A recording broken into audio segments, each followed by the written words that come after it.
अब मासु पकाइरहेको छु, खसीको मासु।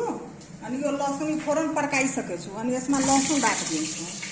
अनि यो नुन के अरे लसुन बेसार यो सबै यसमा राखेर यो चुस्ता पनि यसैमा छ, बान्नुपर्छ के पछि साथमा। अनि तेल पनि राखेर यो जिरा धनियाँको धुलो छ, धुलोलाई मैले जहिले पनि मिक्सीमा पिस्छु कि त्यतिकै राख्दैन, खस्रो हुन्छ। अनि मैले त्यस्तै पिसेरै राख्छु। अनि प्याज सबै राखेर मजाले मुछेर अनि यसमा पकाउँछु कि। अनि हेर्नु होला पाट मेरो हुन्छ, के गर्ने, एउटा पाट म सक्दिनँ बनाउन।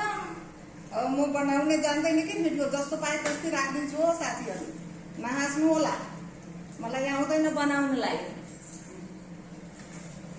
हेर्नुहोस् यस्तो अब मासु राखिरहेको छु। अब पकाएपछि अर्को पाटमा देखाउँछु है साथीहरू।